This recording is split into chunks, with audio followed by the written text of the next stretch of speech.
tonight. Then Wallace is fouled, and Wallace. Do you remember the malice at the Palace?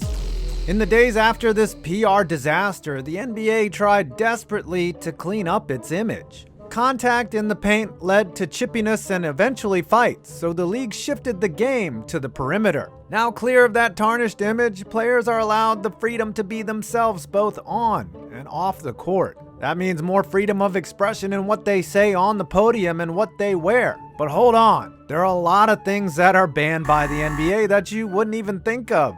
Some of them incredibly controversial, like the player's skin. Don't believe me? Watch and find out. Things banned by the NBA is coming up right after this. I got a good news, bad news type situation here. The good news is winter is soon to be over and the weather is going to be nicer. The bad news is going to the grocery store still sucks, no matter what the temperature is outside. Oh, what's this? There's a solution for that? Yes, I think we've heard of HelloFresh, the meal delivery service that saves you time, money, and keeps you from leaving your house during a bleeping pandemic. How do they save you money? Well, on average, HelloFresh users are spending 28% less than grocery store shopping. Their meals are also delicious. Look at these frijoles fresca bowls I wonderfully prepared and devoured in seconds. And they're flexible. You are in control of your meals, frequency, extra dinners or lunches, and you can add in extra proteins and even desserts if you feel like treating yourself. So after this video, head on over to HelloFresh.com and use code 10FivePoints to get 10 free meals and free shipping. Again, that's HelloFresh.com, code 10FivePoints, and get 10 free meals across 4 boxes. Easy, convenient, and cost-effective. HelloFresh. Remember that Karate Kid style headband that players like Jimmy Butler, Mike Scott, and De'Aaron Fox all wore in the 2018-2019 season? That caught the ban as soon as the Raptors hoisted the Larry O'Brien in June. The NBA didn't want to intervene mid-season, but quickly deemed the headbands unprofessional and no longer part of the NBA uniform. So no ninja headbands, and you also have to wear your headband right side up, which was in response to Rajon Rondo's upside down fashion statement in 2010. Johnny Lawrence aggressively disagrees with both of these rulings. You've done your best. You're ready for this tournament, am I right? Yes, Sensei! Wrong! Nope, you still can't wear 69. We talked about this before in banned jersey numbers, but the nicest number of all won't be seen on a player's back. There's no official rule or bylaw restricting the number 69, but do you think it's a coincidence that no one in the 74-year history of the NBA has ever worn it? Dennis Rodman explicitly asked to don the 6 and the 9 when he joined the Dallas Mavericks at the end of his career. But Commissioner Stern said no, and Rodman wore 69 plus 1, 70, until he retired after 12 whole games as a Mav. But according to Mark Stein of the New York Times, the Mavericks did print a few 69 Rodman jerseys before the request was denied, and Mark Cuban still has one to this day. Obligatory, nice. Rip Hamilton wore a clear face mask for most of his career after twice breaking his nose, and that was allowed. But when LeBron broke his nose with the Heat in 2014, he wore a black carbon fiber mask. That didn't fly with the NBA, and they asked James to switch to a clear mask, complaining that the players needed to see the opponent's eyes on the court. No, really, it's not that they look like Zorro, it's that they could no longer get lost in Bron's baby browns. Seriously, this was banned? If you have a cut, bruise, or perhaps even an owie, you can wear a bandage, but you can't personalize it in the NBA. In 2009, Dwayne Wade wore a Band-Aid on his face that read simply, Wade. Hard to be offended by that, right? It's the same 4 letters on the back of his jersey. Another time, Wade replaced the Wade Band-Aid with an American flag Band-Aid. Nothing wrong there, right? Wrong. According to a league spokesman, a player can wear a Band-Aid for healthcare purposes, but it shouldn't have any name or identifications on it. Is this really that big of a problem? Is a 1.5-inch Band-Aid really an eyesore? Apparently they are.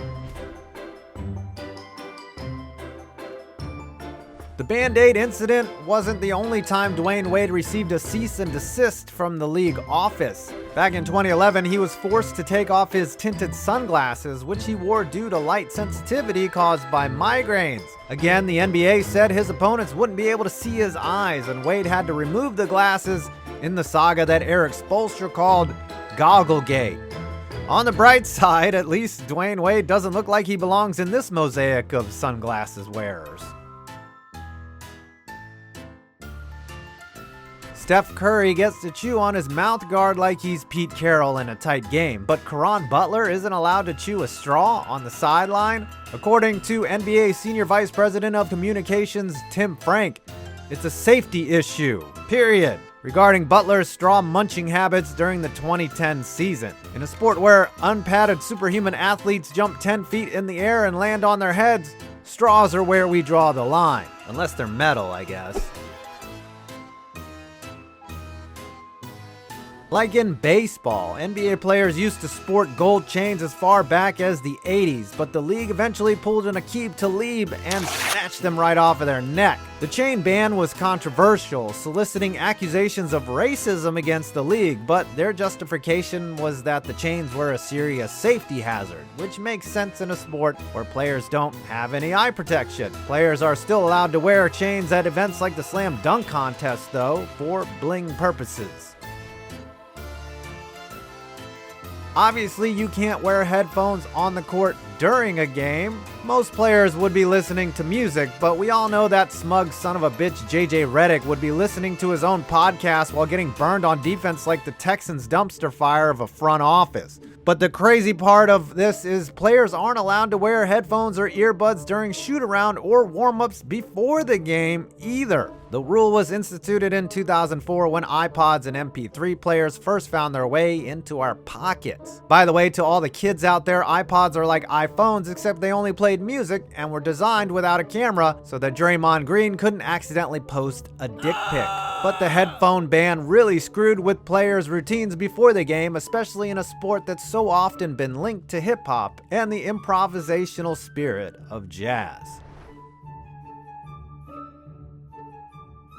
Speaking of jazz, they can wear their jerseys. Just make sure it's not a Stockton or Malone. This one just honestly makes the least sense out of any item on the list. It's really confusing. NBA players are allowed to wear throwback jerseys on the court, but they're not allowed to wear them on the sideline at NBA games or events. This was part of the crackdown after the malice at the Palace. But like so many rules instituted after that brawl, this was a nonsensical overreaction. The only justification is that David Stern wanted players to look more professional, which doesn't hold up to a simple logic test considering a sleeveless basketball jersey is the uniform of their profession, and often the uniform of an armed robber in Florida. Stern later said this is about the throwbacks no longer being backed by the league. The players' union said it was a good thing to do. I did it, and then they attacked me for it. Stern decided there should be a uniform for playing, for traveling, and for watching. The big crux was getting players to wear suits on the sideline of games they weren't playing in to distinguish themselves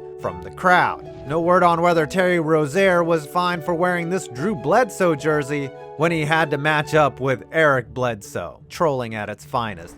And finally, the most controversial banning in the NBA. Out of all the banned accessories, the erasure of the iconic red and white Supreme insignia is actually one of the most controversial. The NBA only allows commercial logos on their sneakers, again, unless it's an ad they've paid for.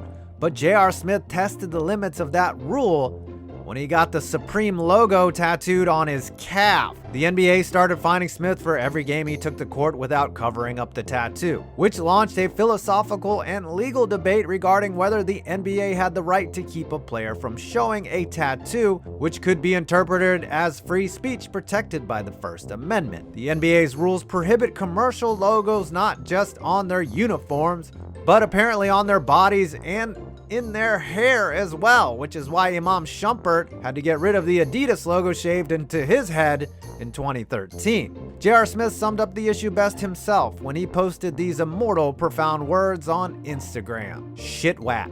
Well, I hope you enjoyed this video. Please subscribe for more interesting videos on all sports, not just some sports. I'm 5 Points Vids, and you made it to my next video.